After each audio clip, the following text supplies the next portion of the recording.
오늘도 새벽을 깨워 기도의 자리에 나오신 성도님들을 주님의 이름으로 사랑하고 축복합니다.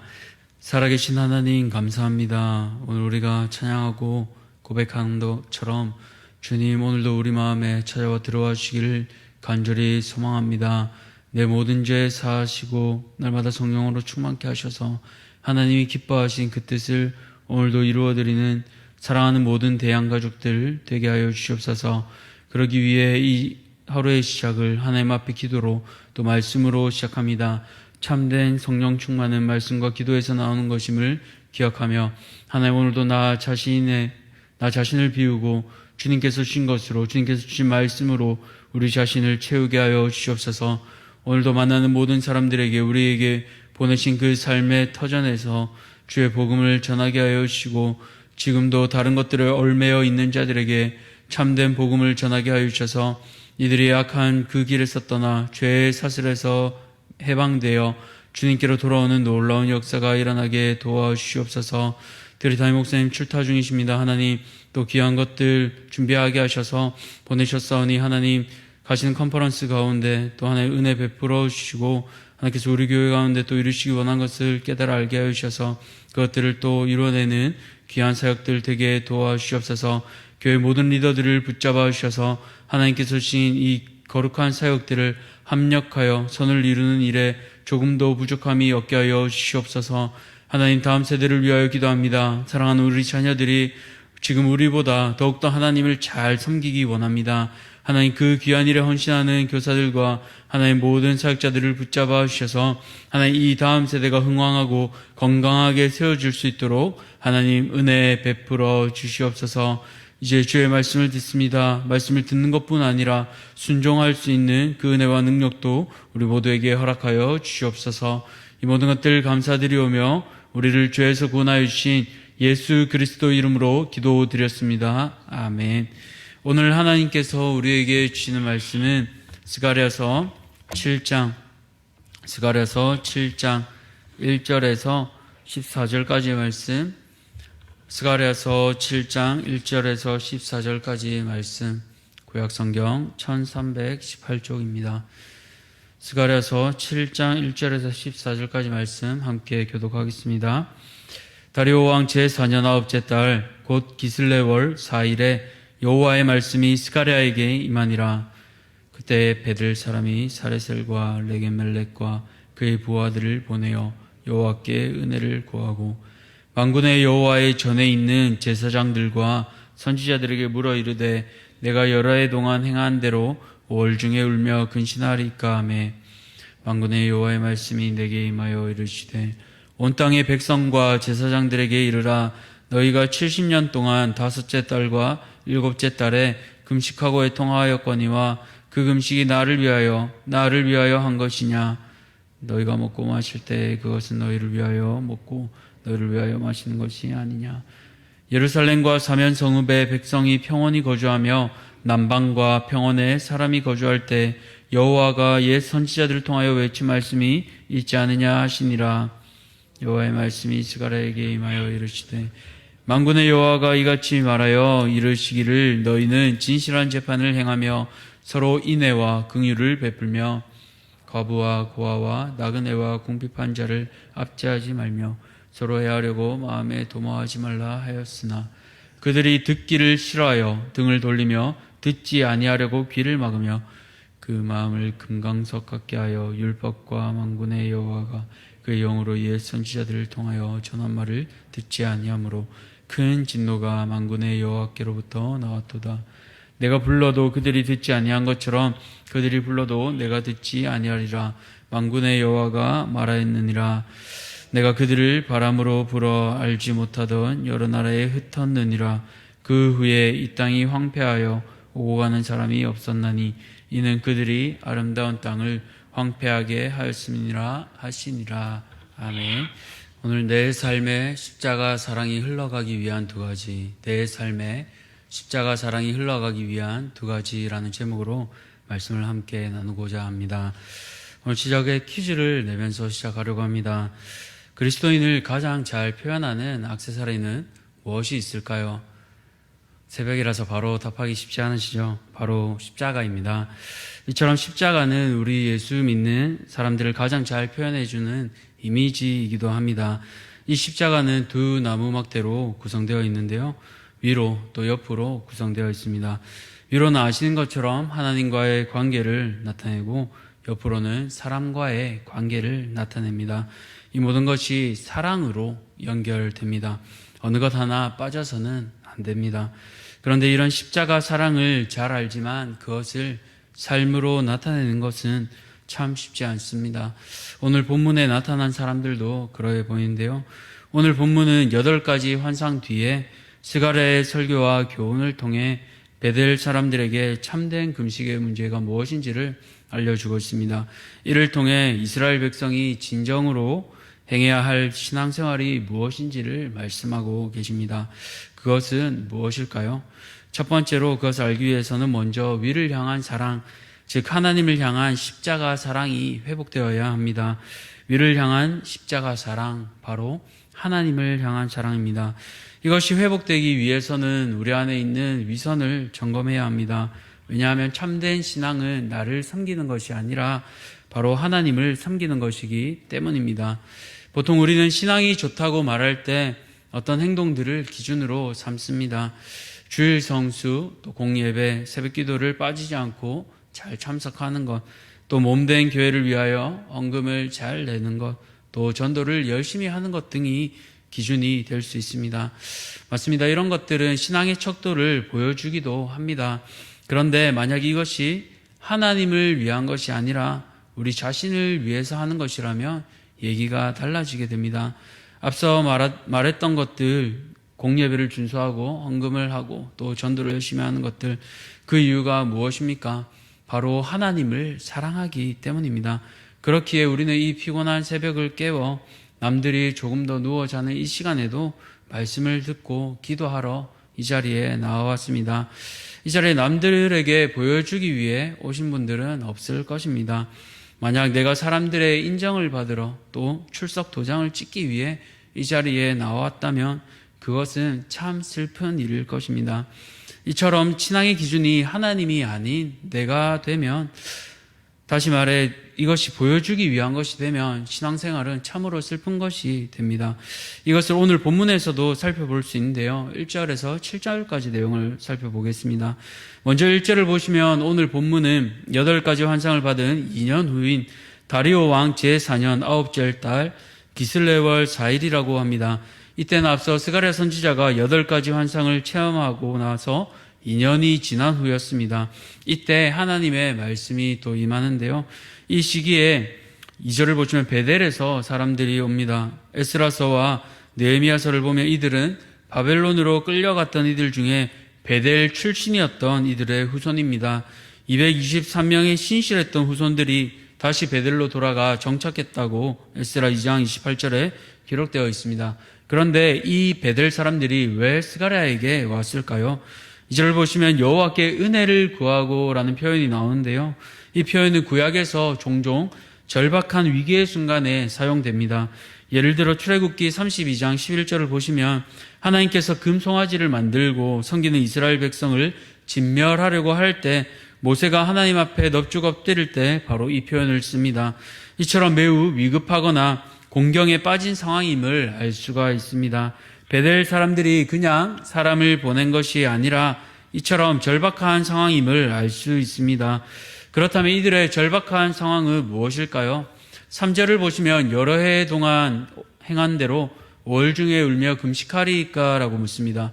바로 이들의 문제는 금식에 관한 문제였습니다. 다시 말해 지금까지 해오던, 오랫동안 해오던 금식을 이제는 끝내도 될까요? 라고 묻는 것입니다. 그러면 왜 이 베델 사람들은 오랫동안 금식했을까요?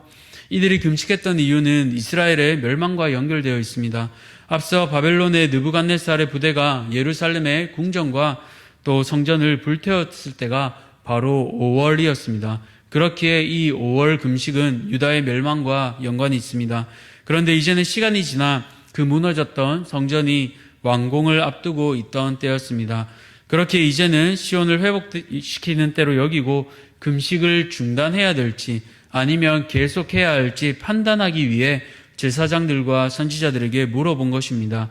이런 베델 사람들의 질문에 하나님께서는 즉각 대답하시지 않고 오히려 이렇게 물어보십니다. 5절과 6절을 우리 함께 읽겠습니다. 온 땅의 백성과 제사장들에게 이르라. 너희가 70년 동안 다섯째 달과 일곱째 달에 금식하고 애통하였거니와 그 금식이 나를 위하여 한 것이냐.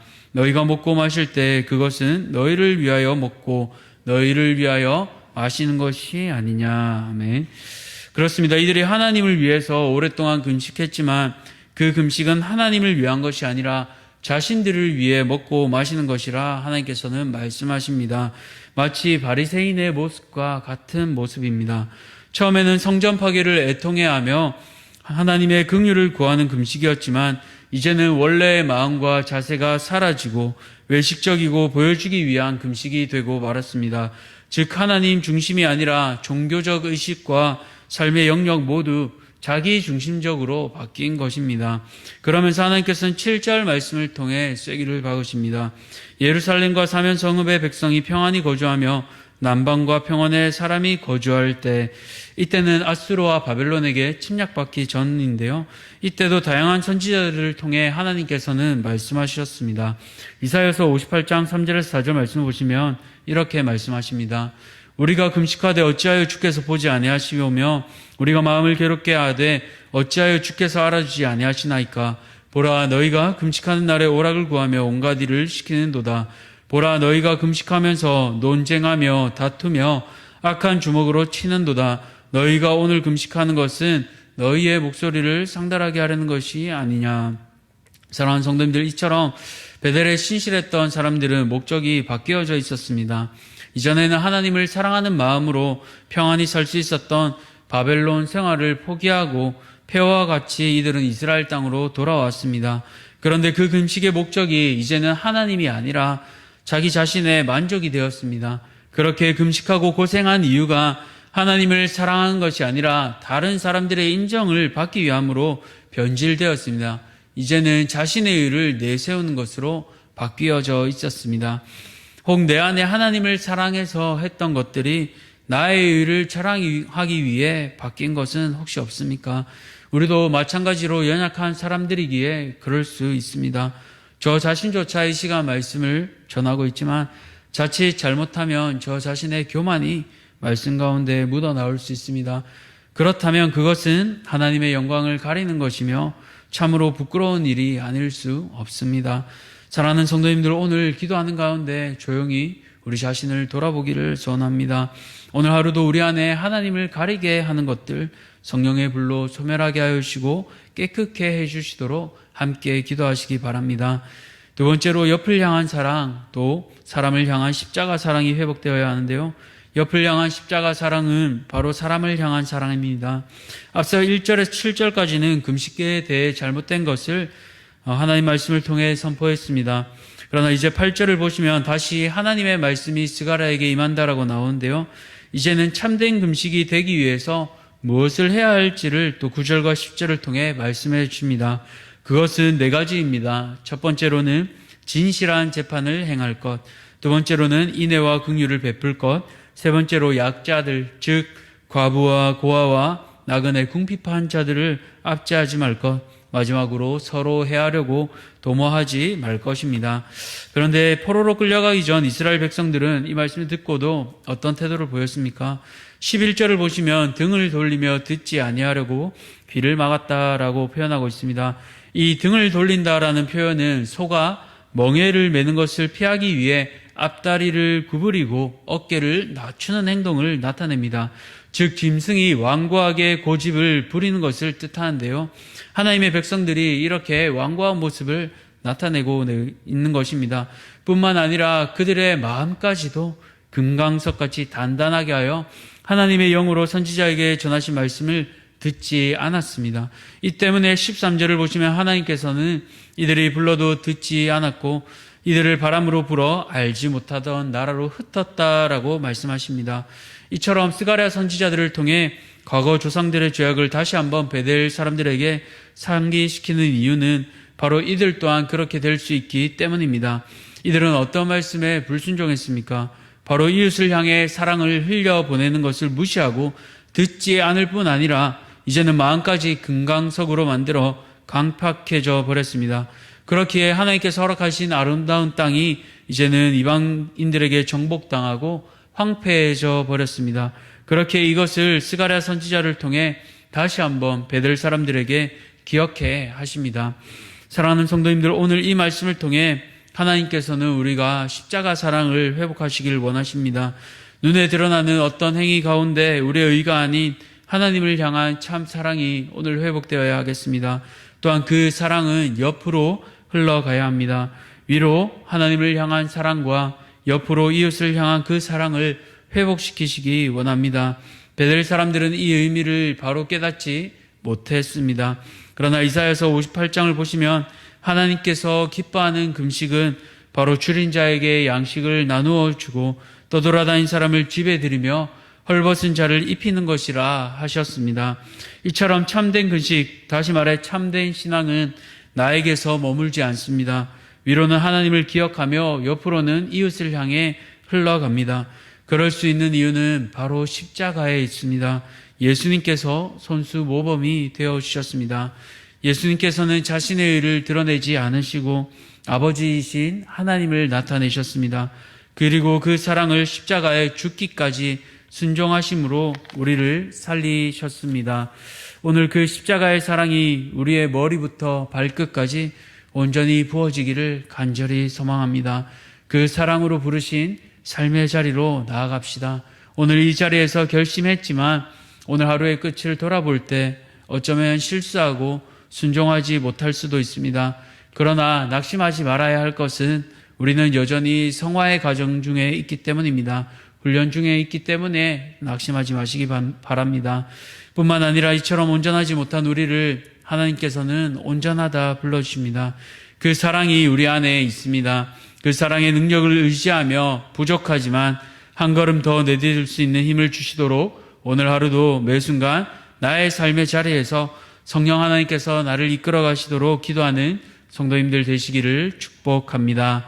기도하겠습니다. 살아계신 하나님 감사합니다. 오늘 주신 말씀을 기억하며 위로 하나님을 향한 십자가 사랑과 옆으로 이웃을 향한 그 십자가 사랑이 회복되길 소망합니다. 하나님, 우리 가운데 하나님을 위하여 시작하였지만 이제는 나 자신이 조금씩 드러나는 일들은 우리 가운데 없습니까? 하나님, 혹여나 그러하다면 십자가의 사랑을 회복시켜 주셔서 내가 드러나는 것이 아니라 오직 주님만 드러나는 우리 모두 되게 도와주시옵소서. 또한 그 참된 금식은, 참된 신앙은 이웃을 향해 흘러가는 것을 오늘 말씀을 통해 깨닫게 됩니다. 하나님, 그것이 참 쉽지 않지만 나 자신의 유익을 내려놓고 이웃을 섬길 수 있는 사랑하는 우리 대한교회 모든 성도들 되게 하여 주시옵소서. 그 원동력은 오늘도 나의 삶을 성령께 맡겨드리는 것입니다. 나의 삶을, 나의 운전대를 내가 잡는 것이 아니라 성령께 의탁하며 맡겨드릴 때 가장 좋은 길로, 가장 아름다운 길로 인도하시는 것임을 기억하며 오늘도 나의 권리를 내려놓고 주님께 맡겨드리는 사랑하는 모든 성도들 되게 도와주시옵소서. 이 모든 것들 감사드리오며 살아계신 우리 구주 예수 그리스도 이름으로 기도드렸습니다. 아멘. 하늘에 계신 우리 아버지여, 이름이 거룩히 여김을 받으시오며 나라가 임하시오며 뜻이 하늘에서 이루어진 것 같이 땅에서도 이루어지이다. 오늘 우리에게 일용할 양식을 주셨고 우리가 우리에게 죄 지은 자를 사하여 준 것 같이 우리 죄를 사하여 주셨고 우리를 시험에 들게 하지 마시옵고 다만 악에서 구하시옵소서. 나라와 권세와 영광이 아버지께 영원히 있사옵나이다. 아멘. 오늘은 성광교회 나성욱 목사님을 위해 기도하겠습니다. 나성욱 목사님은 제가 20살 때 저를 가르쳐 주신 분이시기도 합니다. 지금은 고향 청송교회에 가서 조그마한 성도들과 함께 목회를 하고 계시는데요. 나성욱 목사님을 위해 기도하실 때 3가지를 놓고 기도하겠습니다. 첫 번째로는 하나님의 은혜로 회복하고 성장하는 교회 되게 되도록, 또 두 번째로 교회를 찾는 모든 분들이 예배와 교제를 통해 하나님의 은혜를 풍성히 겸하고 누릴 수 있도록, 또 마지막으로 필요한 재정을 채워주시도록 그렇게 나성욱 목사님을 위해 이 시간 함께 기도하며 또 개인의 기도의 자리로 나아가겠습니다. 함께 기도하겠습니다.